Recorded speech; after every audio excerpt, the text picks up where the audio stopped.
രാജ്യത്തെ നടുക്കിയ ഒഡീഷ ട്രെയിൻ ദുരന്തത്തിൽ മരണം 233ആയി. 900 പേർക്ക് പരിക്കേറ്റിട്ടുണ്ട്. ഒഡീഷ മുഖ്യമന്ത്രി നവീൻ പട്നായിക്, റെയിൽവേ മന്ത്രി അശ്വിനി വൈഷ്ണവ് എന്നിവർ അപകടസ്ഥലത്തെത്തി. 3 ട്രെയിനുകളാണ് അപകടത്തിൽപ്പെട്ടത്. രക്ഷാപ്രവർത്തനം പുരോഗമിക്കുകയാണ്. കൊൽക്കത്തയ്ക്ക് സമീപമുള്ള ഷാലിമാറിൽ നിന്ന് ചെന്നൈയിലേക്ക് പോയ കോറമാണ്ടൽ എക്സ്പ്രസ്, ബംഗളൂരു യശ്വന്ത്പൂരിൽ നിന്ന് ഹൗറയിലേക്ക് പോയ സൂപ്പർഫാസ്റ്റ് എക്സ്പ്രസ് ട്രെയിനുകളാണ് ചരക്ക് ട്രെയിനുമായി അപകടത്തിൽപ്പെട്ടത്. ബാലസോർ ജില്ലയിലെ ബഹാനഗ സ്റ്റേഷനു സമീപം വൈകിട്ട് 7:20ഓടെയാണ് അപകടമുണ്ടായത്. വാർത്തയുടെ വിശദാംശങ്ങളുമായി അനുഷ ഭരതൻ ചേരുന്നുണ്ട്. അനുഷ, 233 മരണമായിരിക്കുകയാണ്.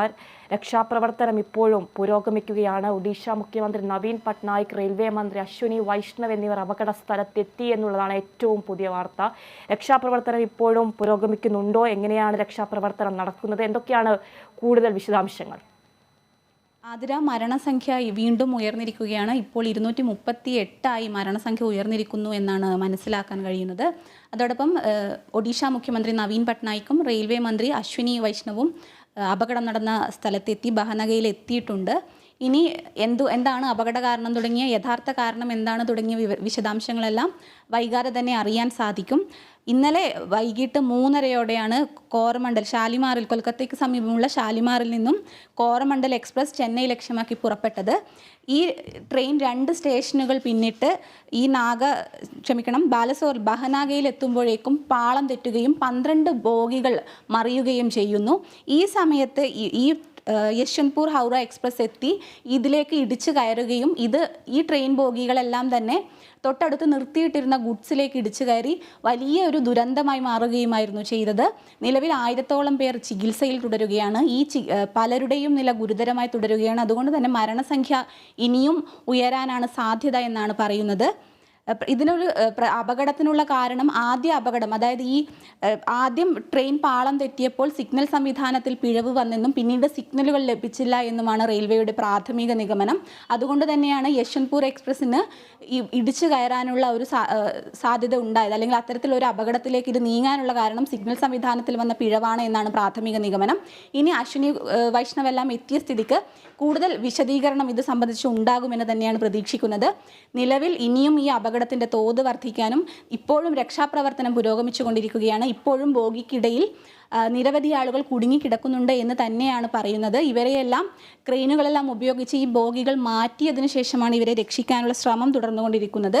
ബാലസോറിന് പരിസരത്തുമുള്ള 11-ലധികം ആശുപത്രികളിലായാണ് പലരും ചികിത്സ തേടിയിരിക്കുന്നത്. ആതിര, അതുപോലെ തന്നെ ഏറ്റവും പ്രധാനപ്പെട്ടത് അപകടം എങ്ങനെ സംഭവിച്ചു എന്നുള്ളതാണ്. സിഗ്നൽ സംവിധാനം പാളി എന്ന നിഗമനത്തിലാണ് എത്തിച്ചേരുന്നത്. ഒരു ഉന്നതതല അന്വേഷണത്തിന് തന്നെ റെയിൽവേ ഉത്തരവിട്ടിട്ടുണ്ട്. അത് സംബന്ധിച്ചുള്ള കൂടുതൽ വിശദാംശങ്ങൾ ലഭിക്കുന്നുണ്ടോ? പ്രാഥമിക നിഗമനത്തിൻ്റെ അടിസ്ഥാനത്തിൽ പറയുകയാണെങ്കിൽ ഈ സിഗ്നൽ സംവിധാനത്തിൽ ഉണ്ടായ വീഴ്ച തന്നെയാണ് എന്നാണ് പറയുന്നത്. ഞാൻ നേരത്തെ സൂചിപ്പിച്ചിരുന്നു, ഷാലിമാറിൽ നിന്ന് കോറമണ്ടൽ എക്സ്പ്രസ് ചെന്നൈയിലേക്കാണ് പുറപ്പെട്ടത്. അവിടെ നിന്ന് ഇത് 3:30ഓടുകൂടി പുറപ്പെടുന്നു. കുറച്ച് സമയം കഴിഞ്ഞ് ഈ ട്രെയിൻ പാളം തെറ്റുകയാണ്. പാളം തെറ്റുമ്പോൾ തന്നെ അടുത്ത ട്രെയിനുകൾക്കെല്ലാം നൽകേണ്ട സിഗ്നൽ സംവിധാനത്തിൽ പിഴവ് സംഭവിച്ചു. പിന്നീടുള്ള ട്രെയിനുകൾക്ക് സിഗ്നൽ ലഭിച്ചില്ല, അല്ലെങ്കിൽ ഇത്തരത്തിലൊരു അപകടത്തെക്കുറിച്ചുള്ള മുന്നറിയിപ്പൊന്നും ലഭിച്ചില്ല എന്ന് വേണം മനസ്സിലാക്കാൻ.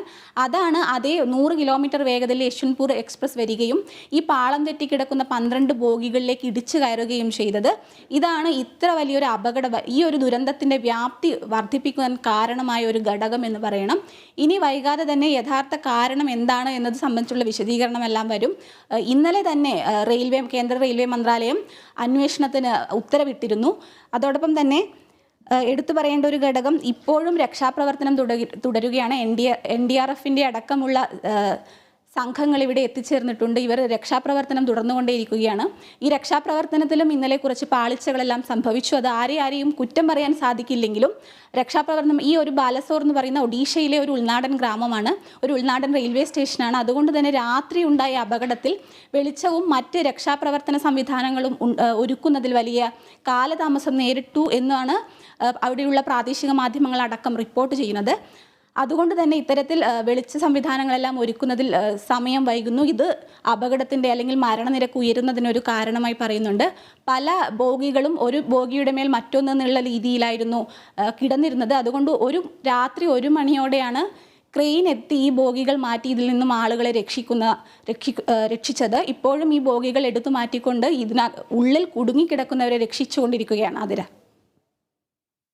അനുഷ, അതുപോലെ തന്നെ ഇപ്പോഴും ട്രെയിനിൻ്റെ ബോഗികളിൽ ആളുകൾ കുടുങ്ങിക്കിടക്കുന്നുണ്ടോ? ട്രെയിനുകളിൽ എത്ര പേരാണ് ഉണ്ടായിരുന്നുള്ള കണക്കുകളൊക്കെ പുറത്തു വരുന്നുണ്ടോ? നിരവധി ആളുകൾ, മലയാളികളടക്കമുള്ള നിരവധി ആളുകൾ റിസർവേഷനിലായാലും ജനറൽ കമ്പാർട്ട്മെൻറ്റുകളിലായാലും ഒരുപാട് ആളുകൾ ഉണ്ടായിരുന്നു എന്നാണ് അറിയാൻ സാധിച്ചത്. അത് സംബന്ധിച്ച് എന്തെങ്കിലും കൂടുതൽ വിശദാംശങ്ങൾ ലഭിക്കുന്നുണ്ടോ?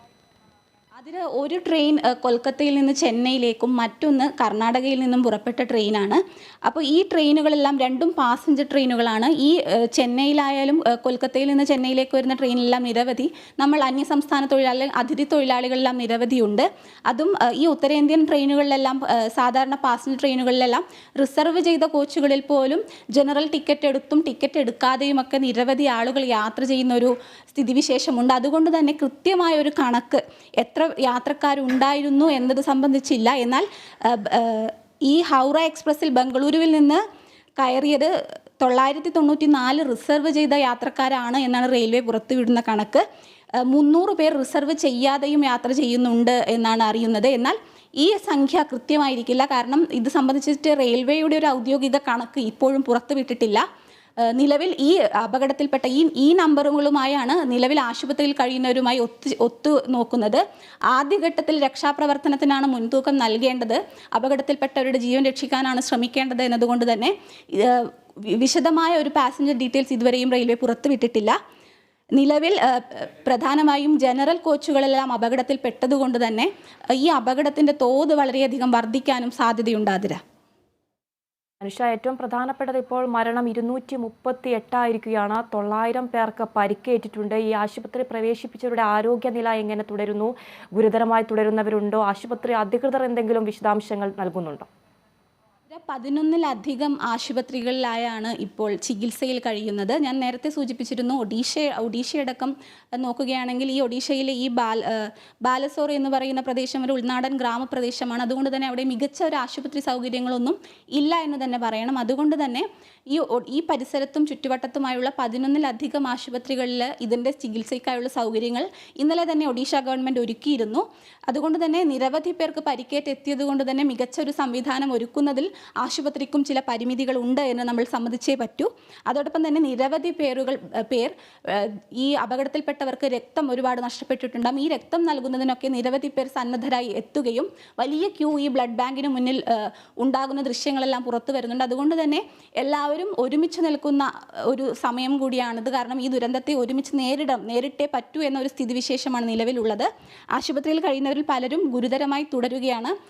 ചെറിയ കുട്ടികളുടെ അടക്കം കയ്യിൽ പ്ലാസ്റ്റർ ഇട്ടും ഈ ചിലരുടെ കൈ ഛേദിച്ചു പോവുകയൊക്കെ ചെയ്യുന്നൊരു അവസ്ഥയുണ്ടായിട്ടുണ്ട്. കാരണം ഈ ട്രെയിൻ മറ്റൊരു ട്രെയിനിൽ ഇടിച്ച് അത്തരത്തിൽ വലിയൊരു ആഘാതം അല്ലെങ്കിൽ വലിയൊരു ദുരന്തം തന്നെയാണ് എന്ന് പറയണം. പല യാത്രക്കാരും പറയുന്നുണ്ട്, പലതവണ ഇടിയുടെ ആഘാതത്തിൽ നടുവിന് പരിക്കേറ്റു, പല്ല് നഷ്ടമായി, അവിടെയും ഇവിടെയും ക്ഷതം സംഭവിച്ചു, ഒപ്പം ഉണ്ടായിരുന്ന യാത്രക്കാർ മരിച്ചു പോകുന്ന കാഴ്ച കണ്ടു.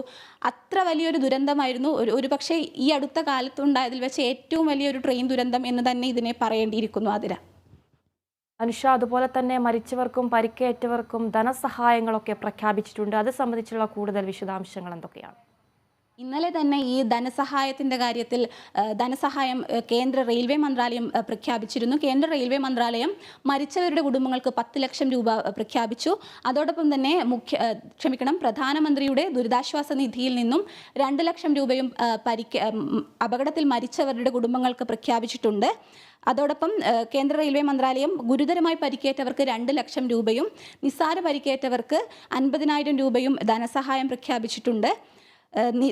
പ്രധാനമായും ഈ ഒരു അപകടം ഒരു ട്രെയിൻ ദുരന്തമായതുകൊണ്ട് തന്നെ ഒഡീഷയിൽ മാത്രമല്ല ഇതിൻ്റെ അപകടത്തിൻ്റെ വ്യാപ്തി ഒതുങ്ങുക. പ്രധാനമായും പശ്ചിമ ബംഗാളിലെ മമതാ ബാനർജി അടക്കം ഇന്ന് ഈ പ്രദേശം സന്ദർശിക്കും.